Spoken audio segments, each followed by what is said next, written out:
IVF treatments పై 20,000 discount. Doctor consultation మరియు ultrasound scan ను ఉచితంగా అందిస్తున్నారు. 49 అంటే సంతానం, 49 అంటే సంతోషం. ఇప్పుడు మొన్నటిదాకానేమో తెలంగాణలో కాంగ్రెస్ ప్రభుత్వం కూలిపోతుంది అన్నారు. ఇప్పుడు దేశంలో స్ట్రాంగ్ గా ఉంది, ప్రతిపక్ష పాత్రలో కాంగ్రెస్ పార్టీ ఉన్న నేపథ్యంలో ఎట్లా చూస్తారండి? 5 సంవత్సరాలు పదిలంగా ఉంటారా? ఇప్పుడు మన కాంగ్రెస్ పార్టీ రాగానే కూలిపోతుంది అందరూ మాట్లాడారు. ఇక్కడ అయిపోయింది, విషయాన్ని ఎత్తేసారు, ఇక్కడ ఎవరు మాట్లాడతలేరు, అయిపోయింది.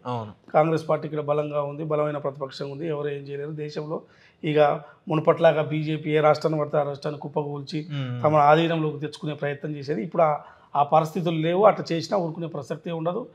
పార్లమెంటు గందరగోళం అవుతుంది, అతలాకుతలం అవుతుంది, దేశం అంతా అతలాకుతలం అవుతుంది. ఇట్లాంటి కార్యక్రమాలు చేస్తే అనేది అర్థమైపోయింది.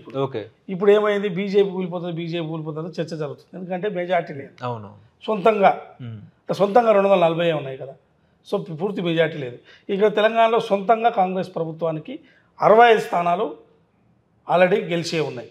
ఆల్రెడీ కొంతమంది పార్టీ మేము వదిలేసి మేము కాంగ్రెస్ పార్టీ చేస్తామని కొంతమంది ఆల్రెడీ ఎమ్మెల్యేలు ఆ ప్రయత్నం జరుగుతుంది.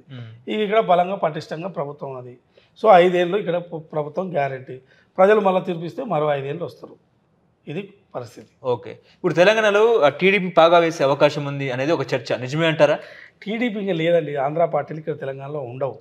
టీడీపీ కానీ వైఎస్ఆర్సీపీ కానీ ఏ పార్టీలు జనసేన కానీ ఏ పార్టీ అభిమానులు ఉన్నారు కదా సార్? అభిమానులు ఉంటారు, ఎక్కడైనా ఉంటారు అభిమానులు. తెలంగాణలో ఆంధ్రాలో లేరా, ఆంధ్రాలో లేరా, ఎక్కడైనా ఉంటారు అభిమానులు. అభిమానులు ఉన్నంత మాత్రాన పార్టీలు నిలబడతాయా? ఇప్పుడు చాలామందికి, ఇప్పుడు ఆంధ్రప్రదేశ్లో ఉన్న వారికి చాలామందికి రేవంత్ రెడ్డి గారు అంటే ఇష్టము. రేవంత్ రెడ్డి గారికి నాకు తెలిసి 20-25% చాలామంది ఇష్టపడతారు ఆంధ్రప్రదేశ్లో. అంత మాత్రాన రేవంత్ రెడ్డి గారు ఈ ఆంధ్రప్రదేశ్లో పార్టీ పెడితే ఓట్లు వేస్తారా? ఆంధ్రప్రదేశ్ వాళ్ళు వేస్తారా? చాలామంది. ఇప్పుడు చూడండి మీరు, అద్భుతమైన అభిమానం ఉంది ఆంధ్రప్రదేశ్లో రేవంత్ రెడ్డి గారు అంటే. సో అంత మాత్రాన రేవంత్ రెడ్డి గారు అక్కడ పార్టీ పెడితే ఓట్లు వేస్తారా? అంత మాత్రాన ఇక్కడ చంద్రబాబు నాయుడు లేకుంటే జగన్మోహన్ రెడ్డి లేకుంటే పవన్ కళ్యాణ్ ఇక్కడ వచ్చి మళ్ళీ పార్టీలు పెడతాం అంటే అది అయ్యే పని కాదు. తెలంగాణ వాళ్ళు చాలా చైతన్యవంతులు. అభిమానం ఉంటే ఓట్లు ఎవడేయడు. అభిమానం వేరు, ఓట్లు వేసుడు వేరు. ఓకే, ఇప్పుడు కాంగ్రెస్లో ఒక చర్చ, టీపీసీసీ పదవి ఎవరికి ఇస్తే బాగుంటుంది? నువ్వు నేను ఎట్లా చర్చిస్తున్నాను. ఓకే, వాళ్ళ పార్టీ చర్చించుకుంటుంది, హైకమాండ్ చర్చించుకుంటుంది, ఎవరికి ఇవ్వాలి ఏంటి అనే దాని మీద. ఇప్పుడున్న ముఖ్యమంత్రి గారికి పీసీసీ అధ్యక్షుడు ఉన్నారు. ఆయన టర్మ్ 3 years అయిపోతుంది కాబట్టి డెఫినెట్గా వాళ్ళు పీసీసీ అధ్యక్షుడు కొత్త వారు పెడతారు. పెట్టినప్పుడు ఎవరికి ఇవ్వాలి, సామాజిక వర్గాలు ఆలోచన అంతా చేసి ఎవరికైనా ఇస్తారు. ఇప్పుడు ఇలా మన ఇద్దరు కూర్చొని మాట్లాడి ఎవరికో ఇస్తారని చెప్తే నిర్ణయించేది కాదు, అయ్యేది కాదు. ఓకే, సో ఇప్పుడు బీజేపీ రాష్ట్ర అధ్యక్షులు ఎవరు అంటే ఏం చెప్తారండి? ఎవరు ఇప్పుడు ఉన్నాయనే కదా, ఇప్పుడు అధ్యక్షుడు ఎవరు? కిషన్ రెడ్డి గారు ఉన్నారు. వాళ్ళ పార్టీలో కూడా ఇప్పుడు మార్చుకుంటారు. ఇప్పుడు కేంద్ర మంత్రిగా కిషన్ రెడ్డి గారు అయ్యారు కాబట్టి వాళ్ళ పార్టీలో కూడా కొత్త వాళ్ళకి ఇంకొకరికి అవకాశం వస్తుంది. పదవులు అనేది జాతీయ పార్టీలో పంపకాలు దొరుకుతాయి, ఈ రీజనల్ పార్టీలో వాళ్ళే ఉంటారు ఎప్పుడు.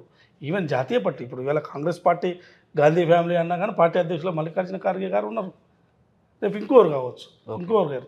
జాతీయ పార్టీ ఒక సిస్టమ్ ఉంటుంది.